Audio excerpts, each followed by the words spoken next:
It is the end of July, coming up on August. You know what that means. Football season is coming back, baby. And the Atlanta Falcons, they just had their first practice. We want to head up to Flowery Branch to check in with Maria Martin, who is in the middle of it all. Maria, good afternoon to you. I know that everybody is excited to see the guys back in action. First thoughts, what's going on today, Maria?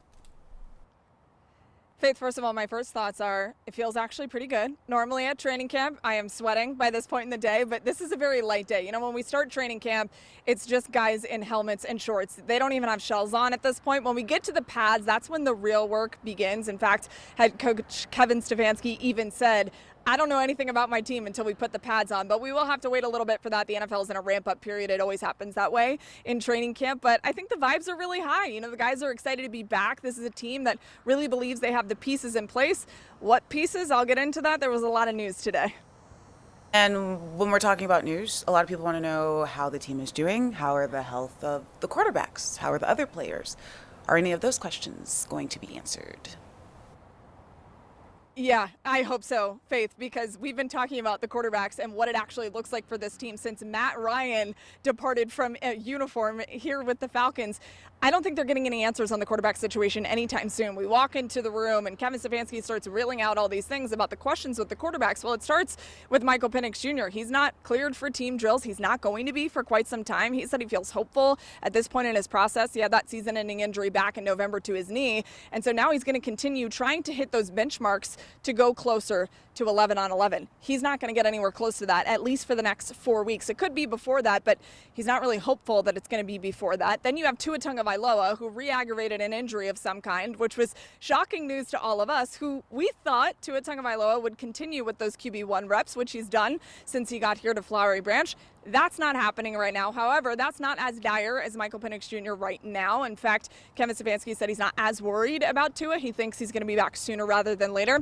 So then you move on throughout the room, and you got Trevor Siemian, who was released this morning. It was injury related. Then you have Cooper Rush literally coming off of an airplane and signing with the team this morning, meeting guys, his teammates in the huddle. So Cooper Rush is now here, a veteran who has been in the league for a while, which means Jack Strand, who was an undrafted free agent out of Minnesota State, a guy that does not have a lot of experience, to say the least. He's taking the majority of the QB1 reps right now. So it is really just trial and error as we start training camp. And I know there's a lot of Falcons fans who are going to be concerned.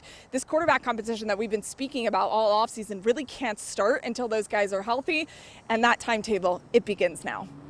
I mean, hopping off the plane and signing, that's a bar. I think that's going to end up in a song somewhere. I'm just saying. Okay, let's move on from the quarterbacks. We saw some long-term contracts signed here. Drake London, Kyle Pitts, still waiting to see what Bijan is going to do, right? But what's the talk about this, having this talent, at least on the Falcons long-term, at least these two names we know?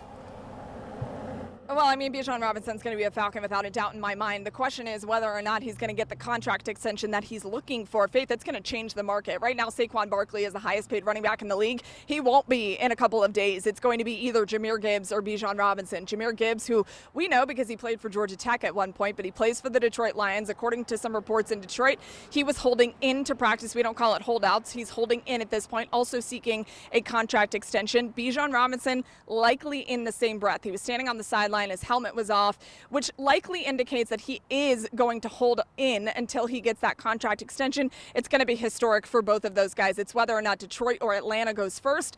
That could be the situation that we're looking at with Bijan. It could be injury related. It absolutely could be. But when Kevin Stefanski talked to us before practice, he did not say anything of the sort to make us believe that Bijan was hurt at this point. We will get an update from Kevin Stefanski tomorrow morning, but Bijan Robinson very deserving.